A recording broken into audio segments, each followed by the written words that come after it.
A 4,000-year-old clay disc holds a message no one has ever been able to read. This is the Phaistos Disc, an ancient artifact covered in strange symbols that has resisted translation for over a century. It is not merely a relic, it is a direct challenge from a lost civilization. By the end of this journey, you will understand the incredible theories surrounding its purpose and why this code remains unbroken. We will uncover how it was made with revolutionary technology and ask if it contains a religious hymn, a royal decree, or something far more unexpected. What does it take for a mystery to endure for so long? The dust of millennia settled around Luigi Pernia as he worked in that basement room. It was not a grand throne room or a treasure-filled tomb, but a simple storage area, a place for the mundane objects of daily life. And there, amidst the ordinary, lay the utterly extraordinary. The disc he held was made of baked clay, cool to the touch and surprisingly heavy for its size. Its surface was a captivating puzzle, a spiral of strange symbols curling from the edge into the center. There were 45 distinct signs in total, everything from human heads and tattooed faces to birds, insects, and abstract shapes like arrows and shields. Each one was pressed neatly into the clay, a perfect impression. This was not hand-carved, it was stamped, a fact that sent a shockwave through the world of archaeology. Someone, over 3,500 years ago, had created a set of reusable seals, a primitive but brilliant printing press to compose this single message. The technology was revolutionary, a concept the wider world would not rediscover for another 2,500 years. So why was this masterpiece of early engineering found in a basement, stored away with common pottery? Was it a sacred text carefully preserved by a priest, or was it an administrative record, its purpose fulfilled and then casually discarded? The very place it was found deepens the mystery, a quiet beginning for one of history's loudest and most enduring riddles. Holding the Phaistos disc feels like holding a small, dense book from another world. It is about 16 centimeters across, roughly the size of a modern-day compact disc, and 2 centimeters thick, a solid clay tablet that fits perfectly in your two hands. Its reddish-brown surface is a meticulous composition of 242 individual impressions, all arranged in a tight spiral that coils from the outer edge inward on both of its sides. These symbols are not scratched in, they are stamped, pressed into the soft clay with remarkable precision before it was fired. Think of a child using letter blocks to form words, but these are not simple letters. They are intricate pictures. You can see the clear shape of a walking man, the delicate outline of a bird in flight, a fish, a lily, a shield, and a tattooed human face. All 45 distinct symbols were made with their own unique seal, a set of reusable stamps that someone carved for this very purpose. This single fact is what shatters our understanding of ancient technology. This was a form of movable type, a printing method that would not become widespread until Johannes Gutenberg's press in the 15th century. Yet here it was in the hands of a Minoan artisan over 3,000 years earlier. The entire message is carefully divided by fine incised lines, creating 61 separate groupings, like words or phrases in a sentence. The spiral pattern itself seems to offer a clue, always winding from the outside in, suggesting a specific direction for reading, a path for your eyes to follow from the beginning to the end. When you look closely, you can see the clay was smoothed with care before the stamps were applied, and the symbols themselves show almost no signs of wear. Their edges are sharp and clear. This was not an object worn down by daily handling. It was not a tool used over and over. It might have been created for a single, significant purpose, then set aside, its unique message delivered just once. The very perfection of its surface whispers a question. What was so important that it required this revolutionary technology, yet was used so sparingly that it remains perfectly preserved, waiting for us to understand its purpose? Each symbol is a tiny world carved in clay. There are 45 of these miniature pictures, and they form a visual vocabulary unlike any other from the ancient world. You see a man walking, his leg raised as if in mid-step.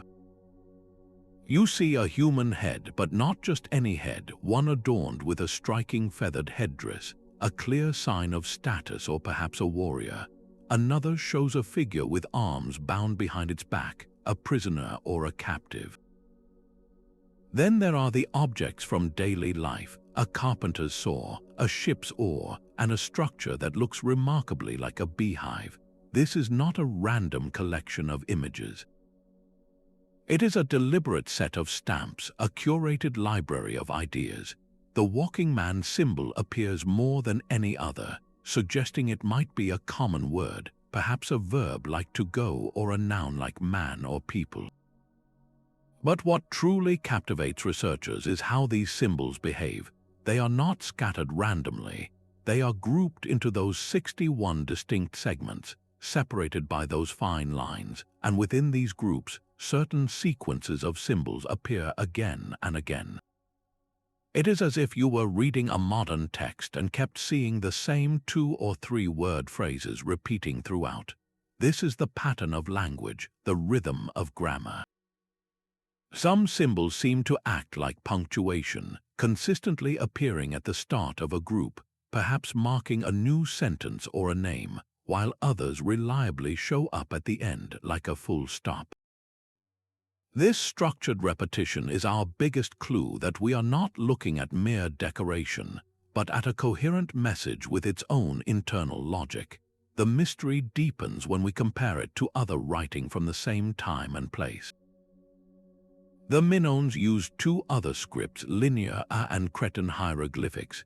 Both of those systems are different. Their signs are more abstract, and they are written with a stylus, not stamped. The symbols on the Phaistos disc are entirely unique. They do not match. This suggests the disc's language might be a complete outlier, perhaps representing a different language altogether, or a specialized script for a very specific purpose, one that used pictures to represent whole words or syllables directly. So we are left with a beautifully organized code. We can see its grammar, we can count its words, we can admire its repeating poetic rhythms, but the meaning of the words themselves remains locked away, a silent story told in a forgotten tongue. But a code without a date is a story without a timeline. When was this clay message truly written? The answer is a scientific puzzle in itself, one that has sparked fierce debate for over a century. The disc was unearthed in a basement room of the Phaestos Palace, a layer archaeologists call a fill context. This means it was not resting on a pristine floor where it was last used. It was found mixed in with broken pottery and everyday debris, material used to level a floor or fill a space. The style of that accompanying pottery points squarely to the Middle Minoan period, around 1700 years before the Common Era. For many, this was a straightforward date, but the nature of its discovery left a small, nagging door open for doubt. Could the disc have been an older object, carefully kept for generations before being discarded with newer trash? Or, in a more radical theory, could it be a brilliant modern forgery, planted to deceive the very archaeologist who found it? To settle this, scientists turned to the very fabric of the disc, its clay. They used a method called thermoluminescence dating. This process measures the tiny amount of natural radiation that has built up in the clay since it was last fired in a kiln. It is like reading a tiny internal clock locked within the material itself. The tests came back with a clear verdict. The clay was ancient. It had been fired in antiquity, definitively ruling out a modern hoax. But while thermoluminescence can confirm something is old, it cannot pinpoint an exact century with perfect precision. The window it provides still aligns with the archaeological estimate, but the scientific uncertainty fueled the controversy. To find another piece of the puzzle, researchers analyzed the clay's chemical fingerprint. They discovered its composition matched local Cretan soils, strongly suggesting it was made right there on the island.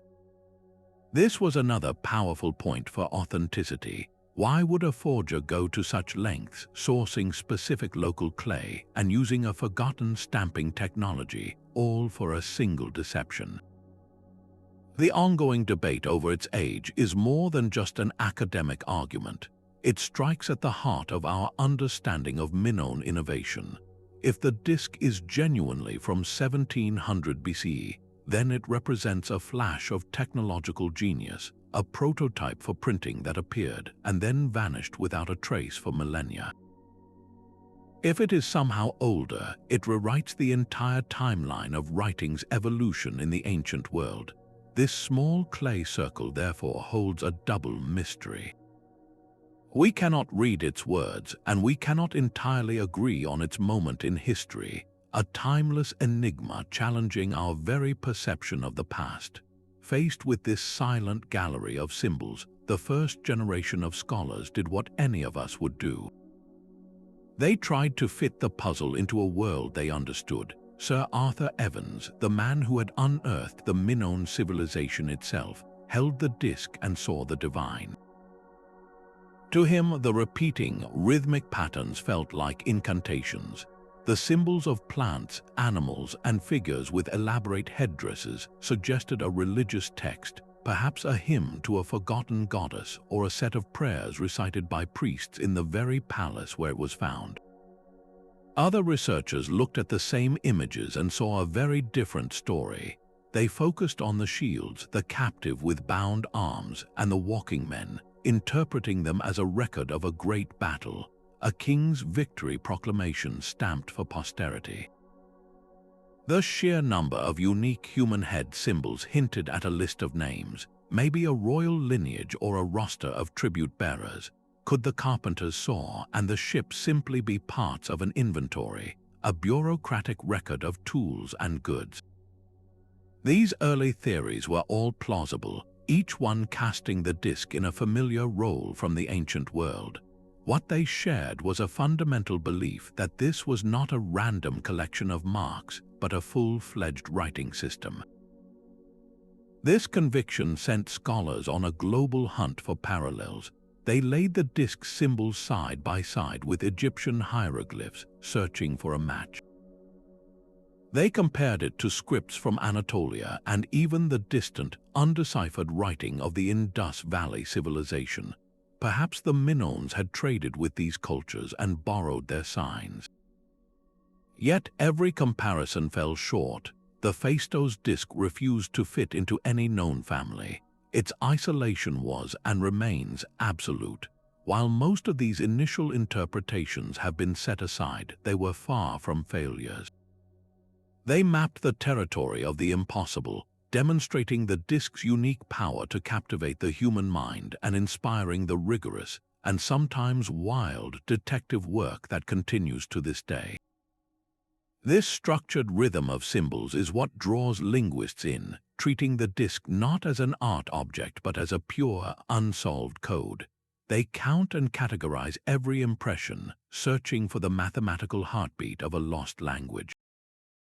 With 242 total symbols and only 45 distinct characters, the numbers themselves offer a crucial clue. This count sits in a fascinating middle ground. It is too many for an alphabet like our own with just 26 letters, but too few for a purely logographic system like Chinese, which uses thousands of characters for individual words. This points strongly toward a syllabic system, where each symbol stands for a consonant-vowel pairing like ba or tu. It could also be a logo-syllabic mix, using some signs for whole words and others for phonetic sounds, much like ancient Egyptian hieroglyphs did. Statistical analysis reveals a text that is far from random. Certain symbols show a clear preference for position. One specific sign, perhaps the walking man, appears with remarkable consistency at the start of a word group, acting like a capital letter or a marker for a new sentence. Another sign might almost always appear at the very end, functioning like a grammatical full stop. This is the hidden skeleton of grammar, the framework of a real language. The average word group contains about 3 symbols, a comfortable length that mirrors the flow of many natural languages we know. Some researchers, looking at these repeating groups, believe they can spot the building blocks of words, identifying potential prefixes attached to the beginning of roots and suffixes added to the end, all hinting at a complex and inflected tongue. Others listen for a different kind of pattern, a poetic rhythm. They see the careful repetition of certain symbol sequences and wonder if they are looking at a hymn or an epic poem, its meter encoded not in sound but in a spiral of stamped clay. The text might use parallel phrasing where an idea is stated and then restated with different symbols in the same rhythmic structure, a common feature of ancient religious and literary works. Yet, for all these brilliant insights into how the text is built, the what of it remains stubbornly out of reach. We can map the sentence structure, we can guess at the grammar, and we can hear the ghost of a rhythm, but the words themselves are silent. We are left with a perfectly understood codex for a book we cannot read, a detailed map leading to a treasure whose nature we can only guess. The search for the disk's relatives became a global archaeological quest. Scholars laid its strange symbols side by side with every known script from the ancient Mediterranean, hoping to find a family resemblance. The most immediate comparisons were with its neighbors on Crete, the mysterious linear and the elegant Cretan hieroglyphics. Yet the match was never quite right. While a sign for a head or a house might share a vague similarity, the overall system was a complete outlier. The disk's pictures were bolder, more pictorial, and they were stamped, not drawn. It was like comparing a printed book to a handwritten manuscript. The fundamental technology itself was different. The search widened. Researchers looked to the Anatolian hieroglyphs of ancient Turkey, noting how both systems used human figures and body parts as core symbols. They saw echoes in the Minoan script from Cyprus and even in the far more recent Biblo-syllabary. The simple geometric shapes, the circles and crosses, were compared to the marking systems found on pottery and clay weights across the region. But every potential link dissolved under closer scrutiny. A symbol that looked like a shield on the disk might resemble a loaf of bread in another script. A walking man here was a kneeling figure there. The similarities were superficial, like finding 2 words in different languages that sound the same but mean entirely different things. This comparative work leads to a deeply frustrating realization. Not only is the Phaistos Disc unique, but many of the scripts it is compared to are also undeciphered. We are left with a room full of locked doors, and none of the keys seem to fit any of the locks. They might be connected, these unknown writing systems, holding the clues to unraveling each other's secrets, but without a single Rosetta Stone to provide a translation for any one of them. They remain a circle of silent mysteries. The disk's isolation is not just a curiosity, it is a monumental problem in the history of human communication. Why would a civilization with established writing methods invent an entirely new one, using a revolutionary technology, only to use it once and then abandon it completely? The silence from every comparative angle only makes its own solitary voice louder and more perplexing. One of the most compelling explanations for the disk's purpose is that it is a sacred object. The theory that it contains a religious text, perhaps hymns or prayers, has endured for a good reason. Look closely at the symbols themselves.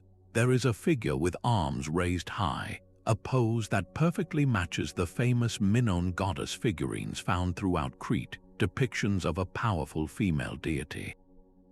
Next to her, a symbol that looks like an animal hide could very well represent a sacrificial offering, a common practice in ancient rituals. And what about that recurring structure that resembles a column? It might not be a simple post, but a stylized representation of a temple's sacred pillar, a focal point for worship. Even the disc's physical form offers a clue. That continuous spiral winding from the edge to the center is incredibly evocative. It calls to mind the great labyrinth of King Minos, the mythical maze that held the Minotaur. This was not just a story, it was a core part of Minoan mythological identity. If the spiral represents a ritual journey, a spiritual path to a central truth, then the entire disc becomes a map of belief, a physical object guiding a reader through a sacred invocation. The repetition we see in the text, those sequences that appear again and again, fit this idea perfectly. In a hymn or a prayer, you expect a chorus, a repeated call to a god, or the rhythmic chanting of a divine name. Imagine a priest or a priestess using this stamped text to ensure a ritual was performed with perfect, unchanging words, its accuracy guaranteed by the very technology used to create it. If this theory is true, then we are not holding a simple inventory list. We are holding the earliest known religious document from the continent of Europe, a direct window into the spiritual thoughts and ceremonies of a civilization that worshipped powerful, nature-based deities. This aligns with what we know of other ancient cultures, where writing often first emerged to record the names of gods, the words of prayers, and the details of sacred rites.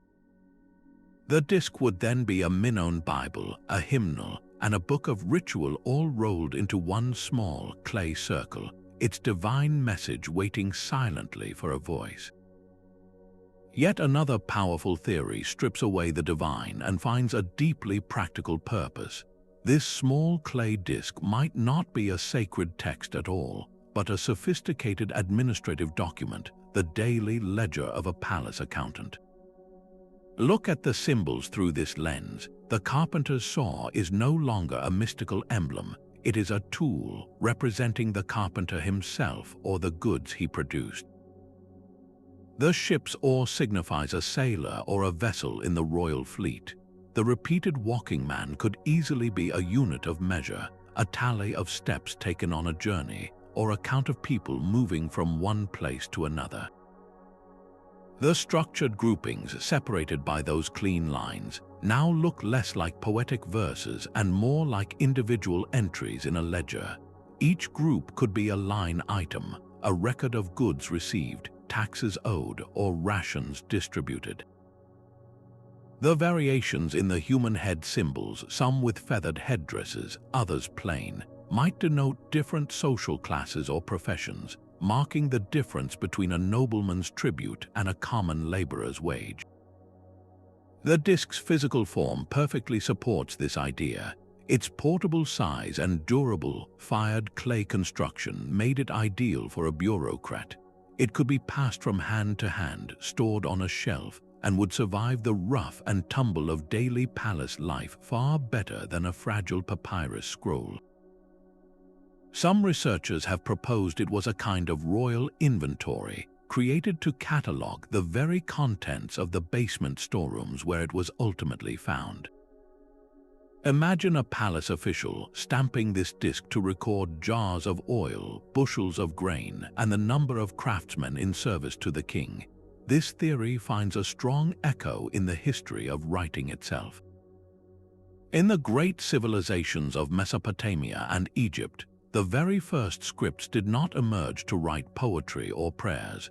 They were invented for bookkeeping, to track the flow of goods and labor in increasingly complex societies. Clay tablets with cuneiform script recorded temple stores, while hieroglyphs on labels denoted the contents of royal tombs.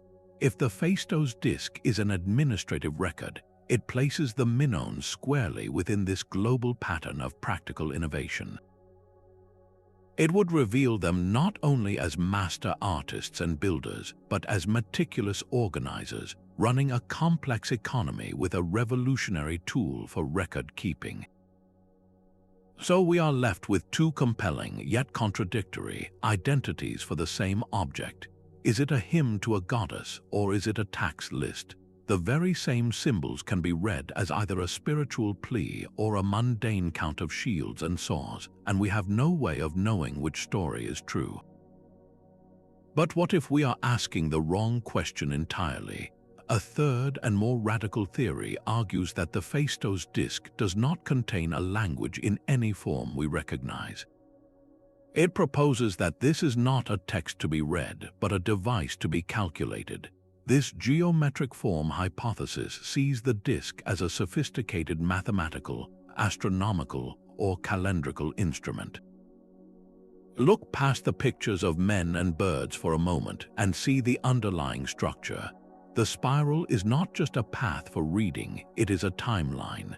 The 61 divided sections could perfectly chart a cycle, perhaps 2 lunar months, or correlate with the 61 days of a specific seasonal period crucial for planting or harvesting. The 45 distinct symbols might not be words, but numerical values in a complex base system, each picture representing a different quantity or a unit of measure. Researchers analyzing the disk with this lens have identified fascinating patterns in the symbol frequencies. They find recurring mathematical ratios in how often certain signs appear and where they are placed in relation to each other, patterns that seem too deliberate to be the result of chance. If this is correct, the disk transforms from a mysterious book into a Bronze Age computer.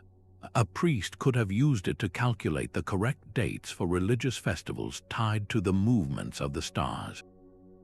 A palace administrator might have spun it to plan the agricultural year, determining when to sow and when to reap.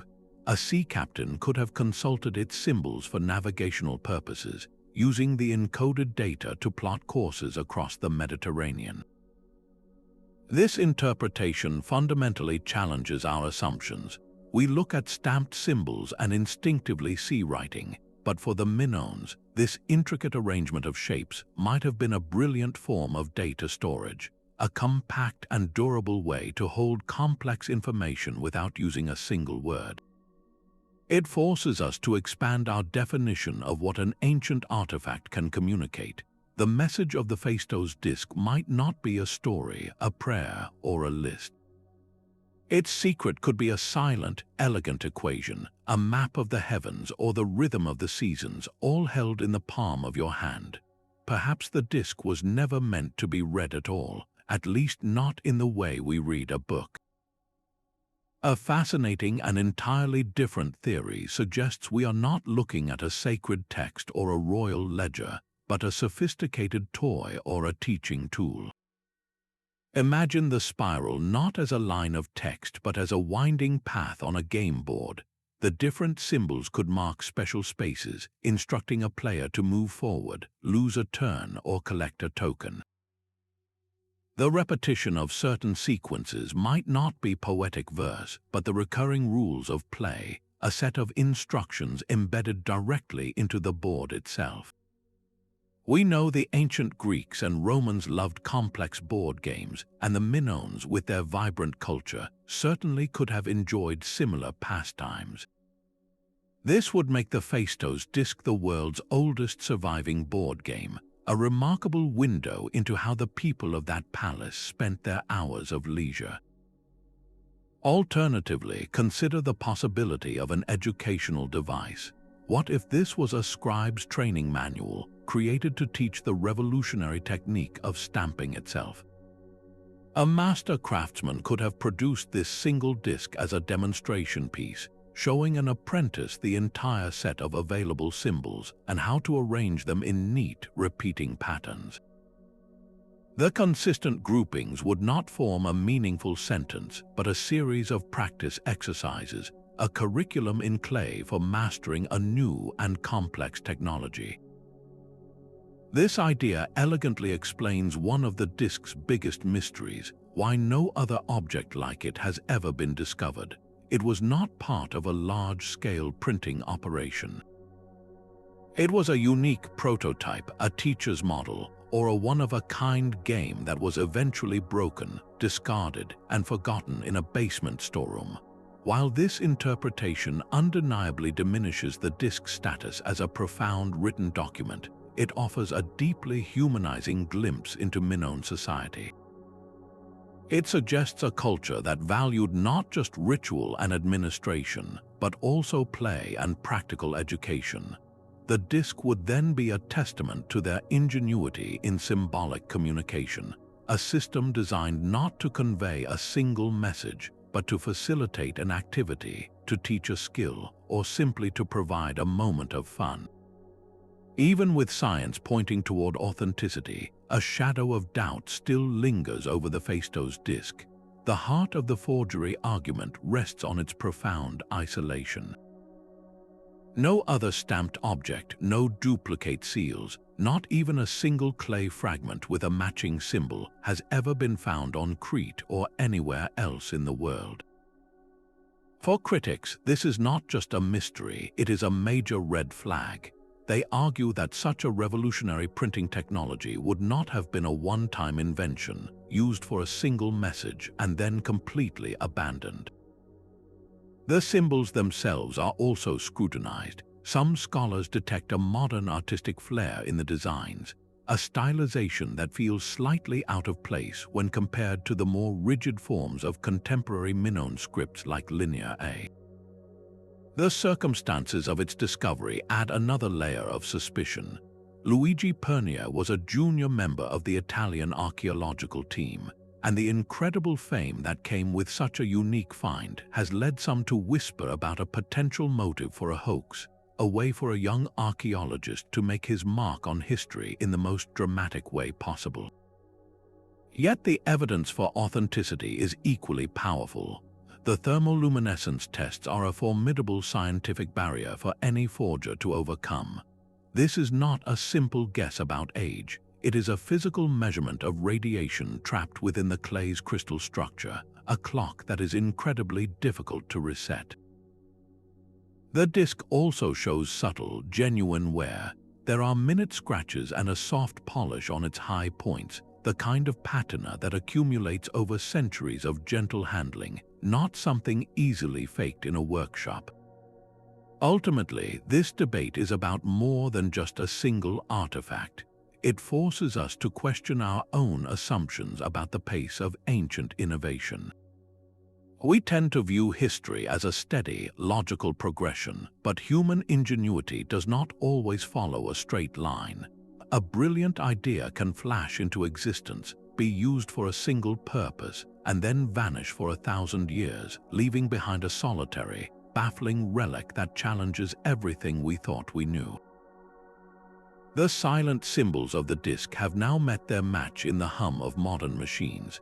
In recent decades, a new kind of detective has joined the hunt, armed not with a trowel but with algorithms and artificial intelligence.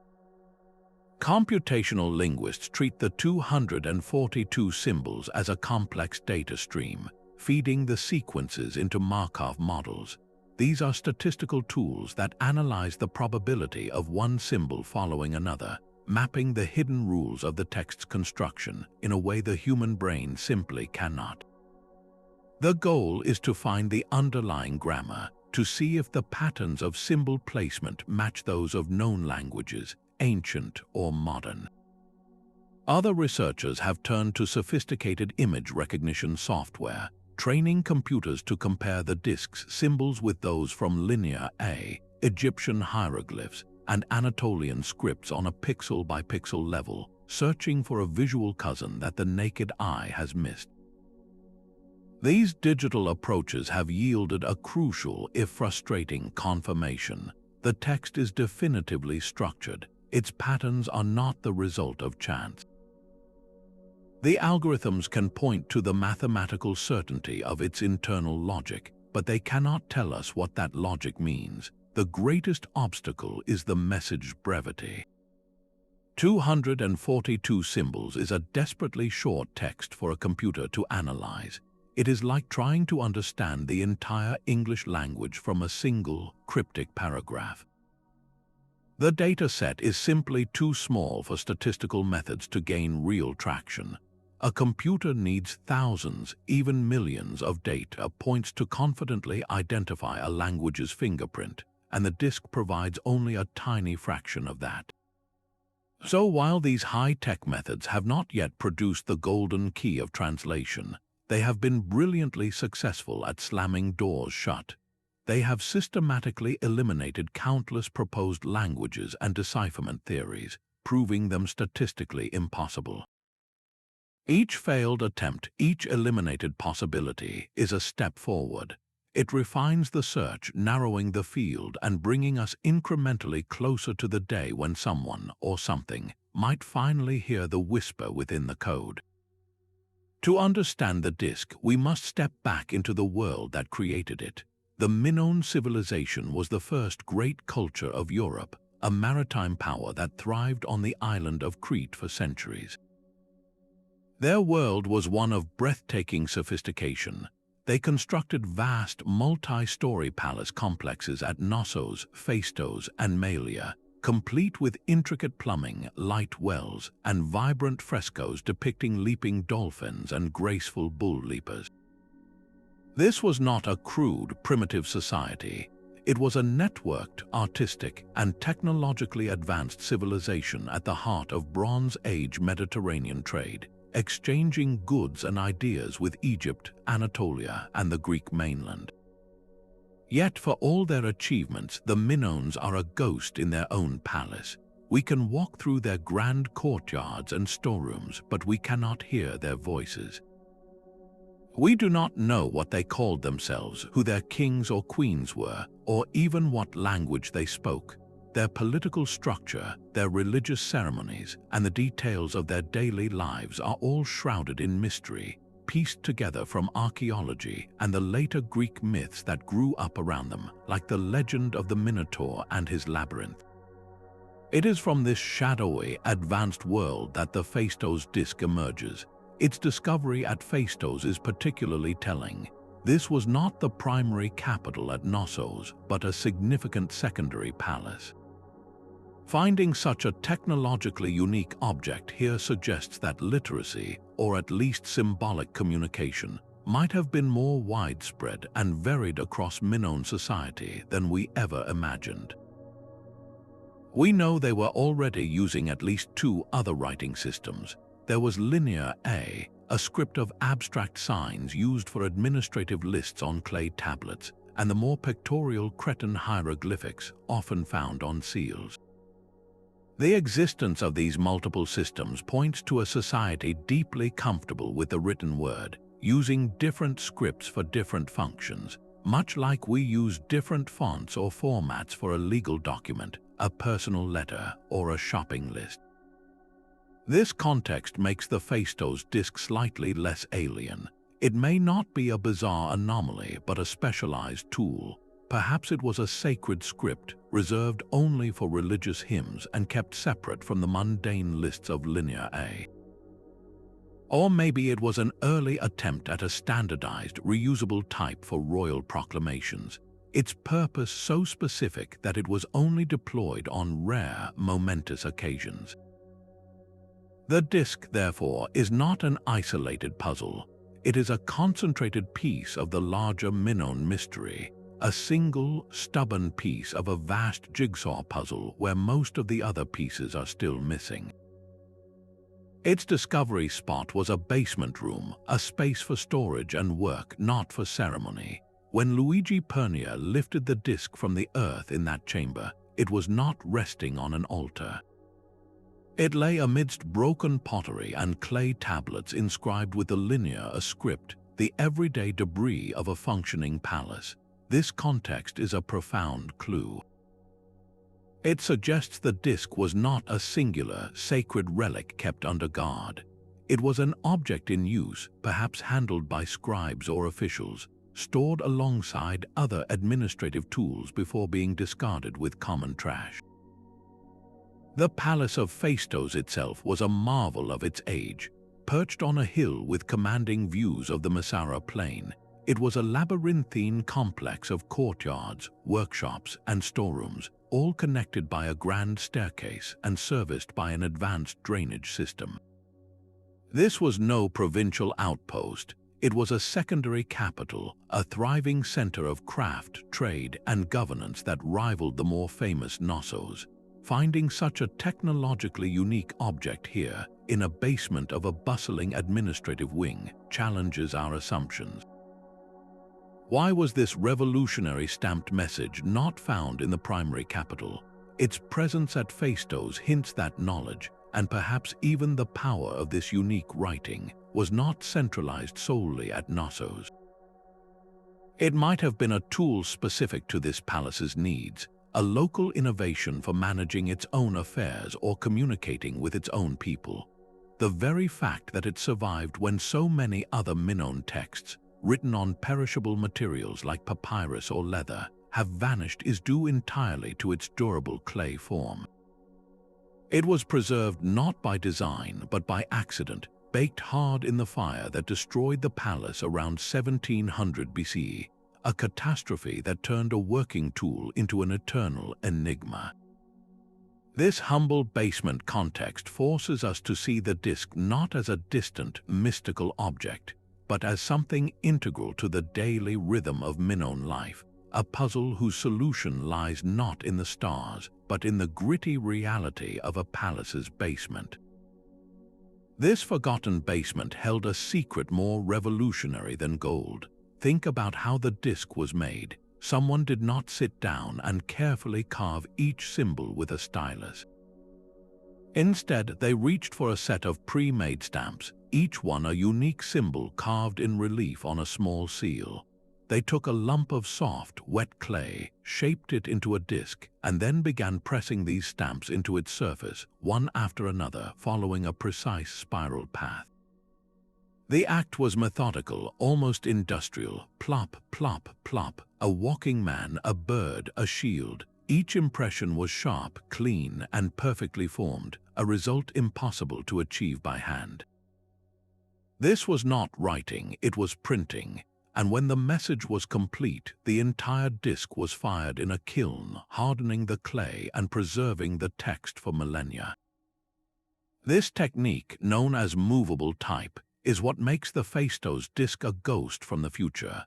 The world would not see this concept again until Johannes Gutenberg developed his printing press in the 15th century, over 3,000 years later. The implications are staggering. The very existence of a full set of 45 unique stamps means this was not a one-off experiment. Carving that many precise, reusable seals represented a massive investment of time and skill. This was a system. It implies the writing itself was established, with a known vocabulary and a standard set of symbols that someone expected to use again and again. The whole point of stamps is reproduction, so where are the other copies? This single disc we have might have been just one of dozens, perhaps hundreds, that were once in circulation. They could have been sent to other palaces as royal decrees, used in temples as identical ritual texts, or kept as administrative records in different storerooms. The fact that we have found only one suggests a devastating loss, a whole library of printed knowledge that has simply crumbled back into dust. This revolutionary approach forces a difficult question. Why did this brilliant technology appear, prove its worth for a specific purpose, and then vanish without a trace? Was the system too complex, the knowledge lost in a sudden catastrophe like the volcanic eruption that may have crippled Minoan society? Or was the script itself so sacred, so restricted to a small elite, that when that elite fell, the technology died with them?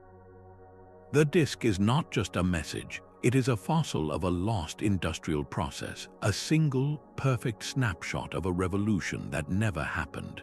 Numbers tell a story all their own. When you count the symbols on the Phaistos disc, a fascinating mathematical pattern emerges. the walking man appears 19 times, making it the most frequent character by far. In stark contrast, 18 of the symbols appear only a single time each across the entire disk. This is not a random distribution. It follows a principle known as Zipf's law, a statistical rule observed in virtually every natural human language. Think of the words you use every day. A few words like the or and are used constantly, while a vast number of words are used only rarely. The disk symbol frequency mirrors this exact pattern, suggesting it is behaving like a real language, not a random collection of pictures. This is the first major clue from the numbers. The text is also neatly organized into 61 distinct groups by those incised lines, much like words in a sentence. The average length of these groups is about 3 to 4 symbols, another common feature in human languages, from ancient Greek to modern English, but the most compelling evidence comes from repetition. Certain sequences of 2 or 3 symbols appear over and over again in an identical order. It is as if you kept seeing the phrase "the king" or "to the temple" repeated throughout a historical document. These are not coincidences. They are the fingerprints of common words, of grammatical structures, of a living language frozen in clay. One specific symbol, a sort of plumed head, almost always appears at the beginning of a word group, acting like a capital letter. Another, which looks like a saw, consistently marks the end, functioning as a period. This is the hidden skeleton of grammar. While these patterns cannot tell us what the words mean, they scream that the words are real. We are looking at a coherent, structured message with its own rules and rhythms, a silent language waiting for its Rosetta Stone. This frustrating situation creates a perfect storm of scholarly dead ends. We are standing before 2 locked doors from the same ancient house, and we suspect that the key for one might open the other, but we have no way of testing the theory. Linear A, the script found on clay tablets throughout Minoan palaces, is the disk's closest known relative in time and place, yet it remains just as silent. The 2 scripts share the same cultural home, but do they share a language? A few symbols offer tantalizing, if vague, points of comparison. A simple cross shape appears in both systems. A simplified human head on the disk might relate to a more abstract sign for a person in Linear A. A symbol that looks like a branch or a plant on the disk bears a family resemblance to a sign in the linear script. These visual echoes are faint, like hearing a familiar word in a conversation you cannot otherwise understand. They are not enough to prove a direct connection, but they are too consistent to dismiss as pure coincidence. This has led to a compelling theory. Perhaps the Phaistos Disc does not represent a different language at all, but an earlier, more pictorial form of the same language written in Linear A. Think of it as the difference between ancient Egyptian hieroglyphs, with their detailed pictures of birds and snakes, and the later, cursive hieratic script used for everyday documents. Both expressed the same language, but one was monumental and pictorial, while the other was simplified and practical. The stamped, pictorial symbols of the disk could be a formal, ceremonial script, while the handwritten, linear signs were for palace accounts and inventories. Or the relationship could be functional rather than evolutionary. The Minoans might have used multiple writing systems for different purposes, much like modern Japan uses a mix of kanji, hiragana, and katakana for different grammatical and semantic roles. The disk script could have been reserved exclusively for religious hymns or royal proclamations, its unique stamped form lending its words an air of unchangeable authority. Linear A, by contrast, was likely the workhorse script of the bureaucracy, used for tracking the vast resources of the palace economy. This multi-script reality paints a picture of a highly sophisticated and layered society, one with different literacies for different classes and functions. A priest reading the sacred symbols on the disc might have possessed a knowledge entirely separate from that of a scribe tallying jars of oil in Linear A. The simultaneous existence of these scripts suggests a complex linguistic landscape in Bronze Age Crete, one where the power of writing was compartmentalized and specialized. This makes the decipherment problem a chicken and egg scenario of the most maddening kind. Does understanding a single word on the Phaistos disc depend on first cracking the code of Linear A, or is it the other way around? They are two halves of a conversation we can see but cannot hear, each one holding the secret to the other, if only we could find the right thread to pull. Scholars have spent a century trying to give a voice to this silent script, and their search for its language has spanned continents and millennia. One compelling theory points north to the mainland. Could this be an early form of Greek, a message from the Mycenaeans who would later conquer Crete? The timing is the central problem. The disc dates to a period before Greek speakers are widely believed to have established a significant presence on the island. Finding Greek here would be like discovering a message in English in the ruins of ancient Rome, a startling anachronism that would rewrite history. Another strong candidate comes from the east, from Anatolia, modern-day Turkey. The Luwian people, a powerful Bronze Age culture, had a hieroglyphic script with symbols that share a vague pictorial style with the disc. Crete's bustling trade networks stretched directly to the Luwian coast, making the exchange of goods and perhaps even writing a real possibility. Yet, when you place the symbols side by side, the match is not direct. The Luwian signs are different in their details and their core structure, suggesting that if there is a connection, it is a distant cousin, not a parent and child. The most widely accepted theory is that the disc is written in the native tongue of its creators, the language we simply call Minoan. This is the language likely encoded in the still undeciphered Linear A script. It is a language that left its ghostly imprint on later Greek, not in texts but in place names and words that seem to have no Greek root. Words like the ending "en", those in place names like Corinthos or Essos in Knossos itself, are thought to be linguistic fossils from this pre-Greek population. If the disc holds the Minoan language, it would be our first and only clear window into the true voice of this lost civilization. Then there is the most radical proposal of all. Some linguists look at the disc structure and see echoes of Proto-Indo-European, the reconstructed mother tongue of hundreds of languages from English to Hindi. This was the language spoken by nomadic tribes thousands of years before the disc was made, a language no one ever wrote down.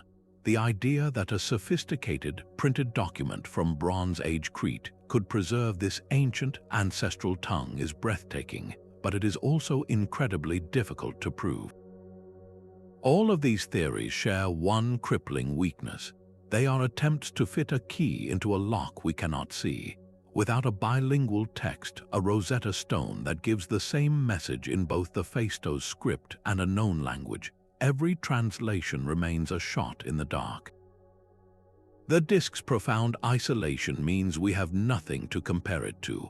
We cannot watch how its script evolved over time. We cannot find a longer text to provide more context. We are trying to solve a puzzle with only a handful of the pieces, and the picture on the box has been lost to time. These bold attempts to give the disc a voice have spanned generations, each one a story of intellectual passion. In the 1970s, Jean Foucault announced a stunning breakthrough. He claimed the disc was written in a Proto-Ionic dialect, an early Indo-European language, and translated its spiral as a religious hymn dedicated to a mother goddess, a plea for divine protection. His work was detailed and ambitious, but it relied heavily on assumptions about symbol values that other experts found difficult to verify. A decade later, Dirk Ohlenroth looked at the same symbols and saw not a prayer but a catastrophe. He interpreted the text as a detailed record of a volcanic eruption, perhaps the very one that devastated the island of Thera and crippled Minoan civilization. In his reading, the walking men became fleeing refugees, and the repeated symbols told a story of fire and ash. More recently, Gareth Owens has pursued a different path, focusing on the disk's potential kinship with the known sounds of Linear A. He has identified what he believes are recurring words related to prayer, suggesting the text might be a chant to a Minoan goddess, something like mother or lady. Yet for every grand claim, there are countless more cautious studies from academic linguists. These researchers meticulously map the statistical patterns and positional rules of the symbols, identifying potential prefixes, suffixes, and grammatical markers without ever asserting they know the meaning of a single word. They build a perfect skeleton of the language's grammar, but the flesh and blood of its vocabulary remains a ghost. This is the fundamental, circular problem that traps every decipherer. Without an external key, a bilingual text that can anchor the symbols to a known language, any proposed translation is built on a foundation of sand. A researcher can devise a system where a symbol means king and the translation makes a kind of poetic sense, but there is no way to prove it is correct and not just a compelling story projected onto the ancient clay. This has not stopped the flow of ideas from historians, computer scientists, and even passionate amateurs, each bringing their own unique lens to the puzzle. Their collective efforts, whether validated or dismissed, form a remarkable legacy of human curiosity. They prove that the true power of the Phaistos Disc may not lie in a single solution, but in its endless ability to inspire the quest for one. A 4,000-year-old clay disc has escaped the dusty shelves of academia to become a modern star. You can find its distinctive spiral pattern not in archaeology journals, but leaping from the pages of best-selling novels and flashing across television screens. In these stories, the Phaistos Disc is often the ultimate MacGuffin, a coveted object that drives the entire plot. It might be the key to locating the lost city of Atlantis, a map to an ancient superweapon, or a message from extraterrestrial visitors who walked the Earth in the age of the Minoan. These alternative history theories, while far from scientific, tap into a powerful human desire to connect our world to legendary places and cosmic mysteries. The disc's very silence makes it the perfect vessel for our grandest imaginings. Its journey into popular culture did not stop with stories. The disc's beautiful, enigmatic design has been adopted by artists and graphic designers worldwide. You can see its spiral and symbols on everything from album covers and jewelry to public murals and corporate logos.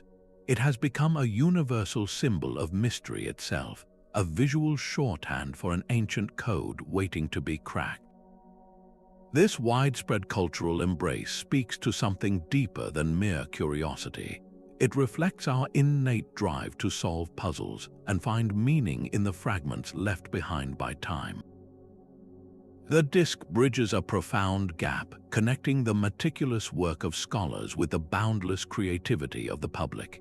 Its presence in a video game or a blockbuster film might be the very thing that sparks a young person's lifelong passion for archaeology or linguistics. This cultural afterlife ensures the artifact is never truly forgotten. It lives a double life, resting in a museum case in Heraklion while simultaneously racing through global popular imagination, its mystery perpetually renewed. The Phaistos Disc is no longer just an archaeological find. It has become a cultural icon, a timeless question mark that continues to invite us all to wonder, to dream, and to seek an answer. The microscopic world of the disc is now a digital landscape. Researchers are employing a technique called reflectance transformation imaging, a process that uses multiple angled lights to photograph the clay surface from dozens of directions. This creates a dynamic digital map where you can virtually rake light across the impressions, revealing subtleties invisible to the naked eye. The goal is to see the ghost of the scribe at work. They can now measure the exact depth of each stamp, analyze the angle at which it was pressed into the clay, and even detect the faintest fingerprints left by the creator's hand. This reveals whether the scribe was right or left-handed, how much pressure they applied, and if they used the stamps in a specific order. Such details are not trivial. They could prove that a single, practiced individual created the disc, or reveal a collaborative effort. If one symbol was stamped with a different pressure or angle, it might indicate a correction, a pause in the process, or even the use of a replacement seal. This is forensic archaeology, treating the disc not just as a text, but as a physical artifact with a story of its own creation. Meanwhile, statistical linguists have moved beyond simple frequency counts. They now deploy complex algorithms that analyze the disk sequences for hidden Markov models, searching for the probabilistic rules that govern which symbol is likely to follow another. This is the same type of analysis used in modern speech recognition software. They are essentially teaching a computer the grammar of a language it has never heard, hoping the machine will spot a pattern too complex for the human mind to perceive. The challenge remains the small data set, but every new statistical model that fails to find randomness is another confirmation that we are looking at a structured, intentional message. On the ground, archaeologists have returned to the Phaistos Palace with renewed focus. They are not just looking for another disc, but for any object that might share its symbolic language. A single clay ceiling with a matching stamp, or a potsherd with a painted symbol from the same set, would be a revolutionary find. They are sifting through old excavation records and stored artifact collections, hoping a previously overlooked fragment will provide the missing link. This multidisciplinary effort recognizes a fundamental truth. The secret of the Phaistos Disc will not be unlocked by a lone genius with a sudden flash of insight. The solution will emerge from the slow, careful accumulation of data from every possible angle, a collaboration between the trowel, the microscope, and the algorithm, each one slowly closing in on the same ancient voice. Put simply, the Phaistos Disc is a codebreaker's nightmare. The most obvious hurdle is its devastating brevity. At just 242 symbols, the entire text is shorter than the paragraph you are hearing right now. For statistical analysis, this is a nearly impossible data set. A computer trying to identify a language needs thousands of data points to find reliable patterns. With the disk, even the most advanced algorithms are working with a tiny fragment, a single whispered sentence from a lost library. This short text also offers no recognizable handles for a decipherer to grab onto. Think of the Rosetta Stone. Its power came from containing the same message in 3 scripts, including known ancient Greek, and it was filled with the names of pharaohs and gods, names that sound similar across languages. The disk has no such gift. There are no clear royal names, no place names like Knossos or Phaestos that we can point to and say, this symbol must mean king. Every attempted translation begins in the dark with pure guesswork. The script's profound isolation magnifies the problem. This is not one page of a book. It is the only page. No other inscription using these stamped symbols has ever been found. We cannot see how the script evolved. We cannot find a longer text for more context, and we cannot compare different authors using the same system. It is a language of one, a solitary voice speaking into a void. This forces us to confront the fundamental unknown, the very language the disk is written in. Was it Minoan, a tongue that left no clear descendants? Was it an import from Anatolia or an early form of Greek? Without knowing the target language, every decipherment attempt is a shot in the dark. A researcher must first guess the language, then assign sound values to the symbols, a process built on a foundation of assumptions. The symbols themselves are a maze of possibilities. Does a picture of a ship mean the word ship, or does it represent a syllable like car or po? Is it a logogram standing for an entire concept like journey or trade? The disk could be using a mix of all these methods, and we have no key to tell us which framework to use. To make matters worse, the message might be intentionally dense. It could be filled with abbreviations known only to palace scribes or specialized vocabulary from a specific cult. It might be a piece of poetry, employing metaphors and wordplay that would be completely opaque to an outsider, even if they understood the base language. All of these challenges combine to form a perfect storm of silence. The disk is not just a locked door. It is a door with no keyhole, made of a material we do not recognize, in a house whose address we have lost. Its continued resistance is a testament to the sophistication of its creators, a civilization that could produce a message so elegant and so self-contained that it has protected its secret for 4,000 years.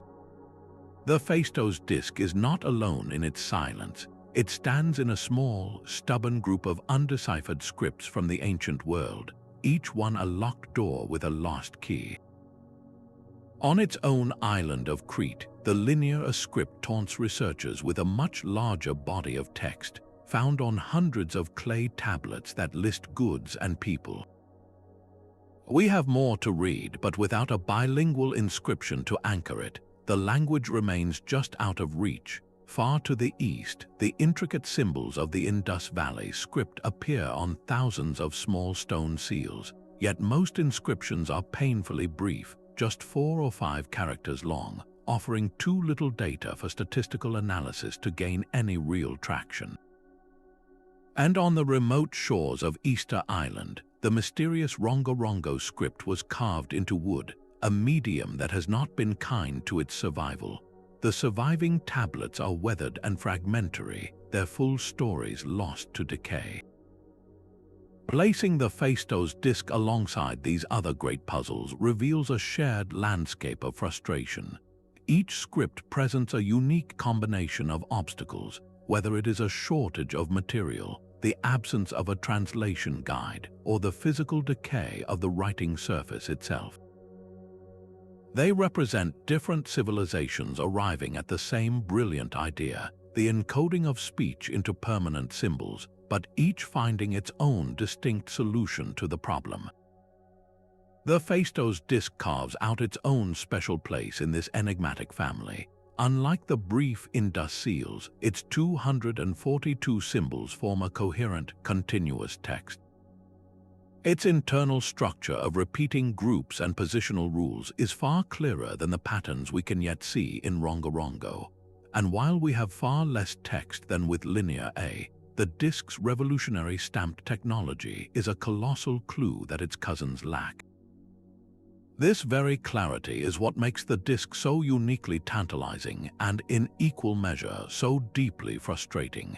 We can see its grammatical skeleton with stunning clarity, but the flesh and blood of its meaning remains invisible. Understanding this broader context is crucial. It shows us that the silence of the Phaistos Disc is not a failure of modern science, but a testament to the vast creative diversity of human communication. These scripts are not merely puzzles to be solved. They are echoes of different ways of seeing and describing the world, each one protecting its secrets behind a wall built from a different kind of stone. That future breakthrough could arrive from 3 different directions. The first and most obvious hope is a new discovery in the ground. Archaeologists continue to excavate at Phaistos and other Minoan sites, and their greatest dream is to find another stamped object. It would not even need to be a complete disc. A single clay jar stopper, a fragment of a wall, or even another broken disc with a matching symbol would be revolutionary. Finding just one more example of this script would double our available data instantly. It would show us how the symbols were used in a different context, revealing new word combinations, and perhaps even giving us those crucial names of people or places we so desperately need. This is the Rosetta Stone scenario, the sudden, tangible key that unlocks everything.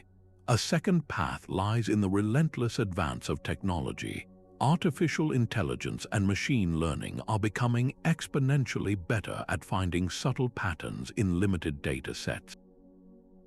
Future algorithms trained on every known language and writing system might finally detect a linguistic fingerprint in those 242 symbols that our current tools cannot see.